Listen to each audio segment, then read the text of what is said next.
আসসালামু আলাইকুম। আজকে আমরা ব্যাংকিং নলেজের দ্বিতীয় পর্ব আলোচনা করব।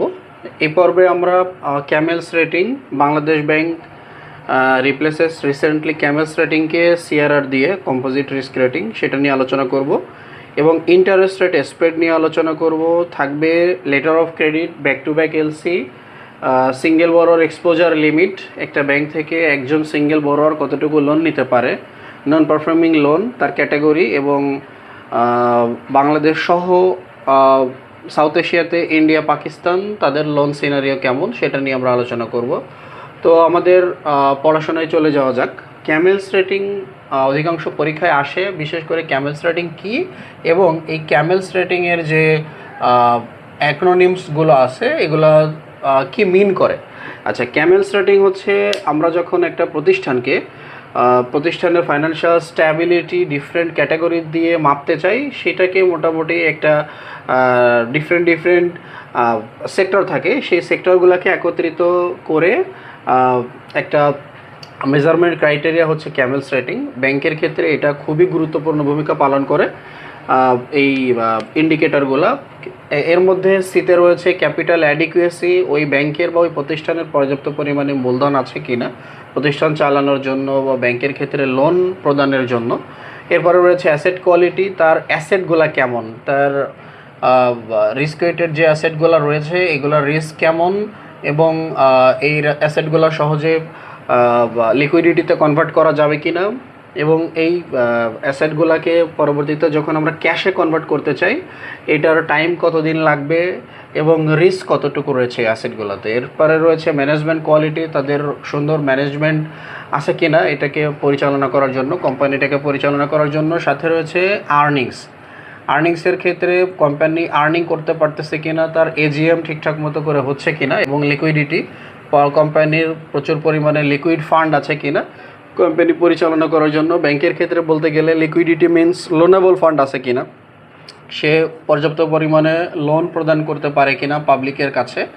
এরপরে রয়েছে সেন্সিটিভিটি টু মার্কেট রিস্ক, যখন মার্কেটের রিস্ক তৈরি হয় কোম্পানি বা ব্যাংক তখন মার্কেট রিস্কের সাথে কিভাবে সাড়া দেয়। রিস্ক তৈরি হলে এটা কি সরাসরি ভেঙে যাবে বা কোম্পানি ডিজলভ হয়ে যাবে, নাকি খুব সুন্দর করে রিস্কটাকে অ্যাডাপ্ট করে রিস্কের সাথে অ্যাডাপ্টেশনের মাধ্যমে ব্যাংকে চালিয়ে নিয়ে যেতে পারবে। এইটা মূলত ক্যামেলস রেটিং। বাংলাদেশ ব্যাংক যখন Ahsan S Mansur sir governor হিসাবে দায়িত্ব পালন শুরু করেন, তারপর থেকে তিনি ক্যামেলস রেটিংকে বাদ দিয়ে সিআরআর কম্পোজিট রিস্ক রেটিং নাম করে একটা টার্ম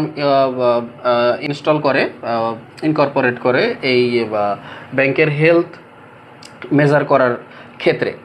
আচ্ছা, এটা প্রিলিমিনারিতে এরকমভাবে আসতে পারে। রিসেন্টলি বাংলাদেশ ব্যাংক ক্যামেলস রেটিংকে কোনটার সাথে রিপ্লেসেস করছে, আমরা তখন অ্যান্সার দিব CRR, that indicates composite risk rating. আচ্ছা, এরপরের টার্মে আমরা চলে যাই, সেটা হচ্ছে ইন্টারেস্ট রেট স্প্রেড। বর্তমানে বাংলাদেশে ব্যাংকিং পরিচালনা করতে গেলে তখন দুইটা রেট খুব গুরুত্বপূর্ণ হয়ে থাকে। একটা হচ্ছে লেন্ডিং রেট আর একটা হচ্ছে বরোয়িং রেট। ব্যাংকিংয়ের ভাষায় লেন্ডিং রেট মানে ঋণ আপনি যখন প্রদান করবেন, একটা ব্যাংক থেকে আমরা যখন লোন নিব তখন ব্যাংক যে রেট আমাদের ক্ষেত্রে চার্জ করবে তখন সেটাকে বলা হবে lending rate. Say for example, lending rate ব্যাংকের কাছ থেকে এখন লোন নিতে গেলে সে বলতেছে 15%। মার্কেন্টাইল ব্যাংক থেকে যদি আমরা লোন নিতে যাই তখন সে বলবে 15%। এবং বরোয়িং রেট, ব্যাংক যখন বড় করে, ব্যাংক কীভাবে বড় করে, ব্যাংক বড় করে তখন যখন ব্যাংক ডিফারেন্ট জায়গা থেকে ডিপোজিট কালেকশন করে। দেখা গেল ব্যাংক বলল যে আপনি আমার কাছে ডিপোজিট রাখলে আমি আপনাকে 11% হারে ডিপোজিটের ইন্টারেস্ট দিব, তাহলে 15% হলো তার লেন্ডিং রেট, 11% হলো তার বরোয়িং রেট। তাহলে এখানে স্প্রেড কত? স্প্রেড হচ্ছে 4%। এটা হচ্ছে ব্যাংকের লাভ। ইন্টারেস্ট, সরাসরি আমরা যদি ইন্টারেস্টের দিকে যাই আর কি, লোন ব্যাংকের লাভ তো অন্য অন্য জায়গাতেও থাকে, যেমন এলসি এবং লকার ফ্যাসিলিটিস সহ আরও অনেক কাজ করে ব্যাংক, পে অর্ডার বা অন্যান্য যা কিছু। তো সরাসরি আমরা যদি শুধু লেন্ডিং আর বরোয়িং রেটের মধ্যে পার্থক্যটা দেখি, 4% হচ্ছে এখানে, এই 4%ই হবে এখানে ইন্টারেস্ট রেট স্প্রেড। আচ্ছা, এরপরে আমরা লেটার অফ ক্রেডিটে চলে যাই। লেটার অফ ক্রেডিট হচ্ছে আপনি যখন বাইরে থেকে কোনো মালামাল আমদানি করতে যাবেন তখন আমদানি করার ক্ষেত্রে সবথেকে বড় কন্ডিশন হচ্ছে আপনার এলসি থাকতে হবে। এলসিটা কি? এলসিটা হচ্ছে আমদানিকারকের পক্ষে রপ্তানিকারকের অনুকূলে ব্যাংক গ্যারান্টি দেবে।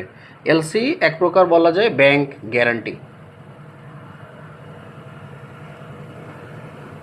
RANTW bank guarantee. Bank guarantee indicates that যদি ব্যাংক গ্যারান্টি এইটা সেলারকে এই নির্দেশনা দিবে, যদি আমদানিকারক আপনার টাকা পরিশোধ করতে না পারে তাহলে আমদানিকারকের পক্ষে রপ্তানিকারকের অনুকূলে ব্যাংক পরিশোধ করবে। তাহলে কি? ব্যাংক পরিশোধ করবে। তার মানে এলসি ব্যাংকের ক্ষেত্রে একটা ব্যবসা। এই ব্যবসার মাধ্যমে তাহলে ব্যাংক কি করে? ব্যাংক এলসি প্রদান করে কমিশন নেয়। কমিশন গ্রহণ করে। তাহলে আমরা একটা জিনিস শিখলাম, সেটা হচ্ছে লেটার অফ ক্রেডিট এক ধরনের গ্যারান্টি, যে গ্যারান্টি আমদানিকারকের পক্ষে এবং রপ্তানিকারকের অনুকূলে ব্যাংক সরবরাহ করে এবং এইটার মাধ্যমে আমদানির প্রক্রিয়া স্মুথ হয়। সেলার যে, রপ্তানিকারক যে, তার মধ্যে এই বিশ্বাসটুকু জাগে যে না, আমাকে যদি আমদানিকারক টাকা পরিশোধ করতে না পারে তাহলে যে ব্যাংক আমাকে লেটার অফ ক্রেডিট দিয়েছে সেই ব্যাংকের কাছ থেকে আমি টাকাটা গ্রহণ করতে পারবো। আচ্ছা, ব্যাংক তাহলে যাকে এলসি সরবরাহ করলো যে আমদানিকারককে, তার কাছ থেকে কমিশন গ্রহণ করে। এখন এইটার জন্য আবার আরেকটা ক্রাইটেরিয়া আছে, সেটা হচ্ছে এলসি মার্জিন। এলসি মার্জিন নামে একটা টার্ম আছে, এটা আপনারা অনেক সময় শুনে থাকবেন। এটা অতটা ডিটেলসে না জানলেও হবে, আমি জাস্ট একটু বলে রাখি। এলসি মার্জিনটা হচ্ছে যে কেউ যদি কোনো একটা আমদানিকারক, প্রাইভেট আমদানিকারকের যদি কথা বলি, আমরা দুই পার্সপেক্টিভ থেকে শিখব। একটা হচ্ছে যে পাবলিক এবং প্রাইভেট। পাবলিক মিনস যেটা গভর্নমেন্ট গ্যারান্টর, আর প্রাইভেট যেখানে তার কোনো গ্যারান্টি নেই, শুধুমাত্র কোম্পানি গ্যারান্টর। যদি প্রাইভেটের ক্ষেত্রে দেখি, প্রাইভেট যদি নতুন কোনো কোম্পানি হয়, একদম নতুন কোম্পানি যেটা মাত্র শুরু হয়েছে, সে যদি কোনো ব্যাংকের কাছে গ্যারান্টির জন্য যাই, এলসির জন্য যাই, তখন দেখা গেল যে ব্যাংক বলবে ঠিক আছে, আমি আপনাকে 100 টাকার একটা এলসি প্রোভাইড করলে আপনাকে 70 টাকা বা 80 টাকা বা ইভেন অনেক সময় 100%ও মার্জিন রাখতে হয়। তার মানে তাদেরকে আগেই টাকা প্রদান করতে হবে। সে ফর এক্সাম্পল, কোম্পানি এ ব্যাংকের কাছে লেটার অফ ক্রেডিট আনতে গেল এবং সে নতুন কোম্পানি, তাকে ব্যাংক বলল ঠিক আছে, আমাকে আপনি মার্জিন দেবেন 100% অর 90%। আবার আমরা যদি একটা এস্টাবলিশড কোম্পানির দিকে যাই, যেটা বসুন্ধরা হতে পারে, বসুন্ধরা যদি হয়, তখন ব্যাংক বলল ঠিক আছে, আপনি একটা ভালো কোম্পানি, এস্টাবলিশড কোম্পানি, তাহলে আপনার ক্ষেত্রে আমরা এলসি মার্জিন একটু কম করব বা অনেকখানি কম করব। সেটা 50% হতে পারে, 60% হতে পারে, 40% হতে পারে, এবং প্রিমিয়াম কাস্টমার হলে হয়তো বা আরও কম হতে পারে আর কি। আমি ধরে নিলাম এখানে 40% LC margin or 30% LC margin. এটা ব্যাংক টু ব্যাংক ভ্যারি করে, কাস্টমার টু কাস্টমার ভ্যারি করে। কিন্তু এলসির ক্ষেত্রে আবার যদি সেটা পাবলিক কোম্পানি হয়, public company means petro Bangla যদি হয়, পেট্রো বাংলা যদি হয়, ওকে, পেট্রো বাংলা তার যদি কোনো প্রজেক্ট বাস্তবায়ন করে যেখানে প্রাইভেট বিদেশি কোনো একটা সংস্থা, সে ফর এক্সাম্পল এডিবি তাকে ফাইন্যান্স করবে। এডিবি ফাইন্যান্স করলে, এডিবির ফান্ড নিতে হলে সেখানে বলা হচ্ছে এডিবির ফান্ডের মাধ্যমে পেট্রো বাংলা তার কোনো একটা প্রজেক্ট বাস্তবায়ন করবে। এডিবি তখন ফান্ড দিবে। এডিবি ফান্ড দিলে যে কন্ট্রাক্টর থাকবে, সে কন্ট্রাক্টর যদি তার লাইন, ম্যাটেরিয়ালস প্রজেক্ট বাস্তবায়নের জন্য বাইরে থেকে কোনো ইম্পোর্ট করার ক্ষেত্রে তখন তার একটা এলসির প্রয়োজন হবে, যে এলসিটা বেয়ার করবে পেট্রো বাংলা। তাহলে পেট্রো বাংলা যদি মার্কেন্টাইল ব্যাংকের, সে ফর এক্সাম্পল পেট্রো বাংলা তখন মার্কেন্টাইল ব্যাংকের কাছে গেল, এমবিএল-এর কাছে গেল, তখন পেট্রো বাংলা বলবে যে আমি যেহেতু এই প্রজেক্টটা বাস্তবায়ন করতেছি এডিবির মাধ্যমে এবং এর গ্যারান্টর হচ্ছে সরকার, তাহলে আমাকে তুমি একটা ক্রেডিট এলসি খুলে দাও। সেটাকে বলবে ক্রেডিট এলসি। ক্রেডিট এলসি খুলে দাও, যেখানে তোমার কোনো লায়াবিলিটি নেই, তুমি জাস্ট তাকে গ্যারান্টি দিচ্ছ। এখানে 100% লায়াবিলিটি গভর্নমেন্ট তোমাকে গ্যারান্টি দিচ্ছে যে তোমার কোনো সমস্যা নেই, যেহেতু এটা সরকারি কোম্পানি। তাহলে এবং এডিবি ফাইন্যান্স করতেছে, কিন্তু ফর্মালিটি অনুযায়ী যেহেতু বাইরে থেকে মালামাল আনার জন্য কন্ট্রাক্টরের এলসির প্রয়োজন, সেই এলসি ফ্যাসিলিটি এমবিএল দিবে, এবং এমবিএল যে এলসিটা দিচ্ছে সেই এলসিটাকে বলতেছে ক্রেডিট এলসি। এক্ষেত্রে পেট্রোবাংলার কোনো মার্জিনের প্রয়োজন হচ্ছে না, নো মার্জিন। এবং যেহেতু মার্জিনের প্রয়োজন হচ্ছে না মার্কেন্টাইল ব্যাংকে, তখন মার্কেন্টাইল ব্যাংক খুব বেশি কমিশনও চার্জ করতে পারবে না, একটা লিমিটেড একটা কমিশন সে চার্জ করবে, লিমিটেড কমিশন পার কোয়ার্টারলি ব্যাংক কমিশন নেই। সে যতদিন এই এলসিটা বলবৎ থাকবে ততদিন এলসি কমিশন যাবে। সেটা রিডিউসিং মেথডেও হতে পারে, হোল ভ্যালুর উপরেও হতে পারে। ওকে, প্রিলিমিনারির জন্য যদিও এটা প্রয়োজন অতটা বেশি নাই, কিন্তু এলসির পুরো ক্রাইটেরিয়াটা আপনাদের একটু জানিয়ে রাখলাম। ওকে, তাহলে আমরা পাবলিক কোনো একটা প্রতিষ্ঠান যদি এলসি গ্রহণ করতে চাই তখন তার ক্রাইটেরিয়াগুলো কী কী হতে পারে সেটা দেখালাম, এবং প্রাইভেট কোনো প্রতিষ্ঠান যদি এলসি নিতে চাই তখন তার ক্রাইটেরিয়া কী কী হতে পারে সেটা আমরা আলোচনা করলাম। ওকে, তাহলে CAMELS, CRR, interest rate spread এবং লেটার অফ ক্রেডিট আমরা শেষ করলাম। পরবর্তীতে লেটার অফ ক্রেডিটের একটা গুরুত্বপূর্ণ ক্যাটাগরি আছে, সেটা হচ্ছে back to back LC. Back to back LC এটা খুব গুরুত্বপূর্ণ, বিশেষ করে যারা বাইরে থেকে মালামাল এক্সপোর্ট করতে চায়, এক্সপোর্টারদের জন্য too much important back to back LC. Back to back LC মূলত গার্মেন্টস ব্যবসায়ী যারা, তাদের জন্য বেশি প্রয়োজনীয় হতে পারে। গার্মেন্টস ব্যবসায়ী, গার্মেন্টস ওনার। ওকে, এটা কিভাবে হয়? গার্মেন্টসে যারা ব্যবসা করে, মনে করি গার্মেন্টস ব্যবসায়ীরা টি শার্ট এক্সপোর্ট করবে, ইউএসএতে যদি টি শার্ট এক্সপোর্ট করে, ইউএসএর যে ওয়ালমার্ট ক্রেতা আছে, ওয়ালমার্ট যদি কোম্পানি এর কাছ থেকে, গার্মেন্টস ওনার কোম্পানি এর কাছ থেকে যদি টি শার্ট নিতে চাই, ইউএসএ বেসড কোম্পানি ওয়ালমার্ট, তাহলে ওয়ালমার্ট যেহেতু ক্রেতা তখন সেও একটা এলসি প্রদান করবে, যে কোম্পানি এ কে একটা এলসি প্রদান করবে। সেই এলসিকে কোম্পানি এ আবার এমবিএল ব্যাংকের কাছে জমা দেবে গ্যারান্টি হিসাবে।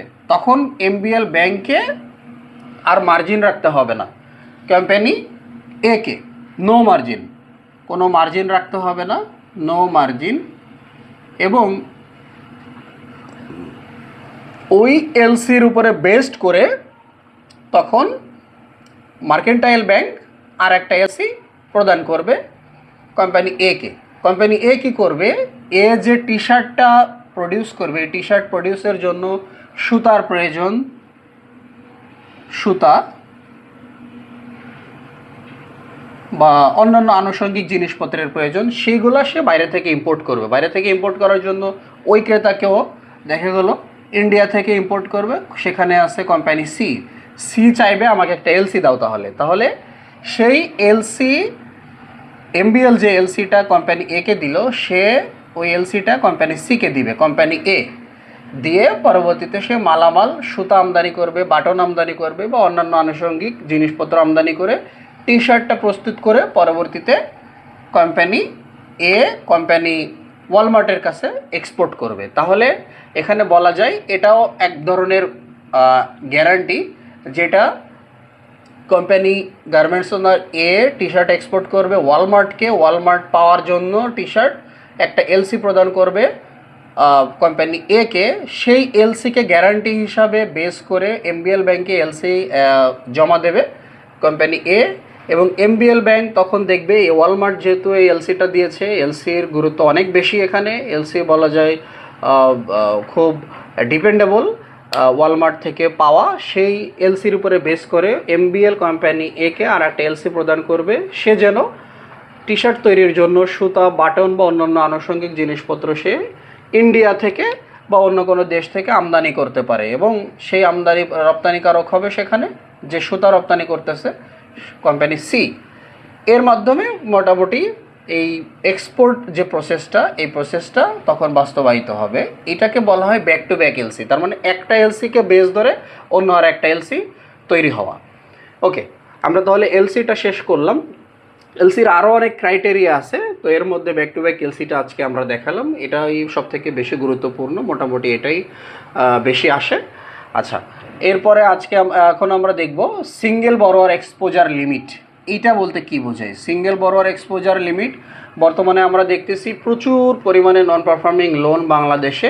নন পারফর্মিং লোন হচ্ছে বাংলাদেশের যে শিডিউল্ড ব্যাংক আছে যারা লোন প্রদান করে, তাদের লোন যখন ডিউ হয়ে যায়, লোন কালেকশন হয় না দিনের পর দিন, ন্যূনতম 3 মাস থেকে সর্বোচ্চ 12 মাস পর্যন্ত, তখন সেটা নন পারফর্মিং লোনের কাতারে চলে যায়। কোম্পানি তখন, ব্যাংক তার ফাইন্যান্সিয়াল স্টেটমেন্টে সেটাকে আর অ্যাসেট হিসাবে দেখাতে পারে না, সেটাকে তখন রাইট অফ করতে হয় সময়ের সাথে সাথে। ওকে, সেখানে আমরা পরে যাব। তো এটা কেন হয়, লোন নন পারফর্মিং লোন কেন হয়, সেখানে সে আলোচনা অবশ্যই আমরা করব। তো বাংলাদেশ ব্যাংকের একটা গাইডলাইন আছে, সেটা হচ্ছে সিঙ্গেল বরোয়ার এক্সপোজার লিমিট। একটা ব্যাংক তার টোটাল যে অ্যাসেট থাকবে বা লোনেবল ফান্ড থাকবে, সেখানে একটা কোম্পানিকে বা একটা গ্রুপকে 25%-এর বেশি লোন প্রদান করতে পারবে না। সে ফর এক্সাম্পল, এমবিএল এর কথাই বারবার বলতেছি, আমি যদি স্ট্যান্ডার্ড চার্টারের কথা বলি আর কি, স্ট্যান্ডার্ড চার্টার, তার ফান্ড আছে 100 টাকা, লোনেবল ফান্ড সমস্ত কিছু বাদ দেওয়ার পরে লোনেবল ফান্ড 100 টাকা আছে। তাহলে সে যদি শুধুমাত্র বসুন্ধরা গ্রুপকে বেশি লোন প্রদান করতে চায়, তাহলে সে সর্বোচ্চ 25 টাকা লোন প্রদান করতে পারবে, সর্বোচ্চ 25 টাকা, এর বেশি লোন প্রদান করতে পারবে না। এটা বাংলাদেশ ব্যাংকের স্ট্রিক্ট গাইডলাইন। যদি এর থেকে বেশি প্রদান করে, অনেক সময় দেখা যাবে যে বসুন্ধরা যদি কলাপস করে, তার সাথে সাথে ব্যাংকও কলাপস করবে এবং ব্যাংকের নন পারফর্মিং লোন তখন বেড়ে যাবে। ব্যাংকের যারা ডিপোজিটর ছিল সেই সময়ে, তখন সেই ডিপোজিটররা ক্ষতিগ্রস্ত হবে, আস্তে আস্তে বাংলাদেশের অর্থনীতি ক্ষতিগ্রস্ত হবে। একটা ব্যাংক ফল করা মানে পুরো ব্যাংকিং ইন্ডাস্ট্রির উপরে একটা হিউজ রিস্ক চলে আসা। সেজন্য সেটাকে Bangladesh bank single borrower exposure limit set করে দিয়েছে। ওকে, এরপরে আমরা নন পারফর্মিং লোনে যাই। নন পারফর্মিং লোনের কিছু অংশ আলোচনা করেছি, তাহলে নন পারফর্মিং লোন কেন হয় সেটা একটা বিগ আলোচনা। এখানে আমরা প্রিলিমিনারি স্টেজে কিছু কথা বলতে পারি, সেটা হচ্ছে যে পলিটিক্যাল প্রেশার খুব গুরুত্বপূর্ণ ভূমিকা পালন করে এখানে। কারণ ব্যাংক যখন লোন দেয়, ব্যাংকের হিউজ ক্রাইটেরিয়া থাকে, যখন সেই ক্রাইটেরিয়াগুলো ফিল আপ না করে লোন দেওয়া হয়, তখন সেটা নন পারফর্মিং লোনের কাতারে চলে যায়। কারণ ওই লোনগুলো দেখা যায় অধিকাংশ শেল কোম্পানিকে দেওয়া হয় আর কি। শেল কোম্পানি মিনস বাংলায় যদি বলা হয় টোটো কোম্পানির মতো অনেকটা। টোটো কোম্পানি যারা শুধু পেপার বেসড কোম্পানি, যাদের শুধু ডকুমেন্টস আছে, কাগজ আছে, ফিজিক্যাল এক্সিস্টেন্স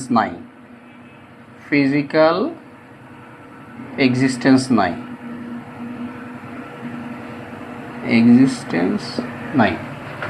বাংলাদেশে বর্তমানে অধিকাংশ লোন এরকম শেল কোম্পানির নামে নেওয়া, যেখানে ফিজিক্যাল এক্সিস্টেন্স নাই, এবং বাংলাদেশ ব্যাংক সেখানে লোন প্রদান করে, শিডিউল্ড ব্যাংক সেখানে লোন প্রদান করে হিউজ পরিমাণে লস করেছে। ওকে, তাহলে নন পারফর্মিং লোনের ক্রাইটেরিয়াগুলো কী কী, কোন ক্রাইটেরিয়ার মাধ্যমে সেটা নন পারফর্মিং লোনের দিকে যায়? একটা ক্রাইটেরিয়া হচ্ছে substandard, doubtful, bad and loss. Substandard loan কখন হয়? যদি কোনো লোন 3 থেকে 6 মাস পর্যন্ত অনাদায়ী থাকে, কালেকশন হয় না, অনাদায়ী থাকে, তখন সেটাকে বলা হবে সাবস্ট্যান্ডার্ড লোন। তার মানে সেটা নন পারফর্মিং লোন হওয়ার ক্ষেত্রে একটা স্টেপ এগিয়ে গেল। দ্বিতীয় ক্ষেত্রে ডাউটফুল, যখন ওই লোনে ডাউটফুল তো ডাউট তৈরি হবে, সন্দেহ তৈরি হবে যে এটা এখন আর ভালো লোন থাকতেছে না, আস্তে আস্তে আস্তে আস্তে সেটা নন পারফর্মিং লোনের দিকে যাচ্ছে, এবং সেটা হবে 6 to 12 মান্থ। যখন কোনো একটা লোন 6 মাস থেকে 6 মাসের বেশি এবং 12 মাসের কম অনাদায়ী থাকবে, তখন সেটা হবে ডাউটফুলের কাতারে চলে যাবে, ডাউটফুল। এবং পরেরটা সর্বশেষ যেটা ব্যাড অ্যান্ড লস, এবং সেটা যদি 12 মাসের বেশি, কোনো কাস্টমার ব্যাংক থেকে লোন নেওয়ার পরে 12 মাসের বেশি যদি সে ইনস্টলমেন্ট প্রদান না করে থাকে, তখন সেটাকে ব্যাড অ্যান্ড লস বলা হবে। বর্তমানে বাংলাদেশে এই ব্যাড অ্যান্ড লসের পরিমাণ, নন পারফর্মিং লোনের পরিমাণ খুব বেশি, খুব আশঙ্কাজনক। বাংলাদেশে বর্তমানে ব্যাংকিং পরিস্থিতি খুব খারাপ হওয়ার পেছনে একটাই বড় কারণ, সেটা হচ্ছে নন পারফর্মিং লোন। এবং বর্তমানে পৃথিবীতে সবথেকে বেশি নন পারফর্মিং লোন আছে সেটা হচ্ছে ইউক্রেনে 38% নন পারফর্মিং লোন রয়েছে ইউক্রেনে। এবং বাংলাদেশে সেটা মাত্র 2% কম, সেটা 36%-এর কাছাকাছি। তার মানে আপনারা দেখেন, ইউক্রেন একটা যুদ্ধবিধ্বস্ত দেশ, সে দেশে 38% যেখানে নন পারফর্মিং লোন, এনপিএল, আর বাংলাদেশ তো কোনো যুদ্ধবিধ্বস্ত দেশ না। বাংলাদেশের ইকোনমি এখনও সচল রয়েছে যদিও, কিন্তু ব্যাংকিং সেক্টরে প্রচুর পরিমাণে আনস্টেবিলিটি রয়েছে। ব্যাংকিং সেক্টরে লোনেবল ফান্ডের ক্রাইসিস রয়েছে, সে কারণে ইন্টারেস্ট রেট বাড়তেছে, সে কারণে ইনফ্লেশন বাড়তেছে, সে কারণে ইকোনমিক ইন্ডিকেটরগুলো খুবই খারাপ। আমরা বর্তমান পার্সপেক্টিভে আমরা একটু স্ট্রিক্টলি যদি বলতে চাই, সেখানে ইন্ডিয়ার ইকোনমির বা ব্যাংকিং ইন্ডাস্ট্রির কথা যদি বলি, ইন্ডিয়ার ব্যাংকিং ইন্ডাস্ট্রিতে রয়েছে নন পারফর্মিং লোন অনলি 2.5%, যেটা বলা যায় যে ওয়ার্ল্ড অ্যাভারেজেরও নিচে। ওয়ার্ল্ড অ্যাভারেজ অ্যারাউন্ড 5%-এর মতো, যেখানে ইন্ডিয়াতে রয়েছে অনলি 2.5%। বলা যায় যে ইন্ডিয়ার ব্যাংকিং ইন্ডাস্ট্রিতে নন পারফর্মিং লোন ইন্ডিকেটর খুবই ভালো। তার সাথে রয়েছে পাকিস্তানে রয়েছে 5.8%। বলা যায় বাংলাদেশের ইকোনমি পাকিস্তানের ইকোনমি থেকেও ভালো, খুব বেশি স্টেবল। কিন্তু যদি আমরা ব্যাংকিং ইন্ডাস্ট্রির দিকে তাকাই, তাদের ব্যবসায়ীদের ইথিক্সের দিকে তাকাই, এটা ইথিক্সের মধ্যেই পড়ে, ইথিক্সের দিকে তাকাই, তখন বলা যাবে যে বাংলাদেশের ব্যবসায়ীদের তুলনায় পাকিস্তানের ব্যবসায়ীদের ইথিক্স অবশ্যই ভালো, তাদের লোন ফেরত দেওয়ার টেন্ডেন্সি অনেক বেশি। বর্তমান বাংলাদেশে প্রায় 18,25,000 কোটি টাকা। আচ্ছা, তাহলে আমাদের বর্তমানে লোন রয়েছে 18,25,000 কোটি টাকা, এবং সেখানে নন পারফর্মিং লোন রয়েছে 5,88,000 কোটি টাকা। সেখানে নন পারফর্মিং লোনের রেট 36%-এর কাছাকাছি, যেটা বাংলাদেশে ব্যাংকিং ইন্ডাস্ট্রির জন্য খুব বেশি অ্যালার্মিং, এবং বাংলাদেশের ইকোনমির জন্য অনেক বেশি অ্যালার্মিং। নন পারফর্মিং লোন হলে কি হয়, সংক্ষেপে যদি বলি, নন পারফর্মিং লোন হলে ব্যাংকের লোনেবল ফান্ড কমে যায়, ব্যাংক তার দৈনন্দিন যে লোন কার্যক্রম সেটা করতে পারে না, ব্যাংকের লোনের রেট বেড়ে যায়, যেটা বর্তমানে অ্যারাউন্ড 15%-এর কাছাকাছি রেট বেড়ে যায় 15%-এর কাছাকাছি রয়েছে non performing loan. Inflation rate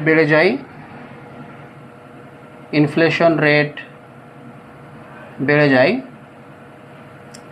এইটা সহ তখন প্রত্যেকটা জিনিসের মালামাল কমে যায়, প্রাইভেট ইনভেস্টমেন্ট কমে যায়, মানুষের কর্মসংস্থান কমে যায়, জিডিপি কমে যায়। তার মানে নন পারফর্মিং লোন বলা যায় মানব শরীরের পুরোপুরি একটা মানে ক্যান্সারের মতো। এই নন পারফর্মিং লোন ব্যাংকিং ইন্ডাস্ট্রিতে ঢুকে যাওয়া মানে একটা ব্যাংকিং ইন্ডাস্ট্রি শেষ হয়ে যাওয়া। ব্যাংকিং ইন্ডাস্ট্রি শেষ হয়ে গেলে সরকারেরও প্রচুর পরিমাণে সমস্যা হয়, সরকার ফান্ডিং করতে পারে না, ডোমেস্টিক সোর্সিং করতে পারে না দেশের ব্যাংকিং ব্যবস্থা থেকে। এবং সরকার যদি তখন বেশি ডোমেস্টিক ফান্ডিং করতে চায়, সরকার যদি তখন বেশি লোন নিতে চায়, তখন সেটাকে আবার ক্রাউডিং আউট ইফেক্ট বলা হয়। ক্রাউডিং আউট ইফেক্ট তৈরি হয়। It means that when the government borrows more and more fund from private sector, then the private bank cannot lend money to private sector. তার মানে গভর্নমেন্ট যখন bank থেকে বেশি পরিমাণে লোন নিচ্ছে, তখন ব্যাংকের কাছে লোনেবল ফান্ড কমে যাচ্ছে, এবং লোনেবল ফান্ড যদি কমে যায়, তখন প্রাইভেট সেক্টর যারা আছে তারা কোনো প্রাইভেট কোম্পানিগুলো ব্যাংক থেকে লোন নিতে পারবে না এবং তাদের লোনের রেট পরিমাণ কমে যাবে, বেড়ে যাবে, তখন সেটাকে ক্রাউডিং আউট ইফেক্ট বলা হবে। তাহলে আমরা বুঝতে পারলাম নন পারফর্মিং লোন কতটা বেশি ভয়ঙ্কর একটা দেশের জন্য। তো আজকে আমরা এই টপিকগুলো আলোচনা করলাম। আমরা ক্যামেলস পড়লাম, আমরা সিআরআর পড়লাম, এখানে ইন্টারেস্ট রেট স্প্রেডটা পড়লাম, লেটার অফ ক্রেডিট দেখলাম, লেটার অফ ক্রেডিটের category back to back LC পড়লাম, সিঙ্গেল বরোয়ার এক্সপোজার লিমিট পড়লাম এবং নন পারফর্মিং লোনের বিস্তারিতটা দেখলাম। পাশাপাশি টোটাল ওয়ার্ল্ডের নন পারফর্মিং লোনের অবস্থা কেমন সেটা দেখলাম। তাহলে আজকে আমরা মোটামুটি ব্যাংকিং নলেজের বেশ বড় একটা অংশ আলোচনা করলাম। আমরা ধীরে ধীরে ভিডিওর মাধ্যমে আমরা অন্যান্য যে টপিকগুলো আছে যেগুলো ব্যাংকের প্রিলিমিনারি স্টেজে আসে, প্রিলিমিনারি পরীক্ষায় আসে, সে বিষয়গুলো নিয়ে আলোচনা করব। তো আপনাদের ধন্যবাদ এত সময় কষ্ট করে ভিডিওটি দেখার জন্য।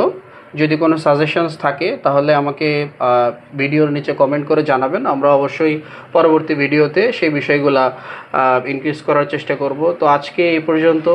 ভিডিও যদি ভালো লাগে আপনাদের তাহলে সাথে থাকার অনুরোধ রইল। ধন্যবাদ।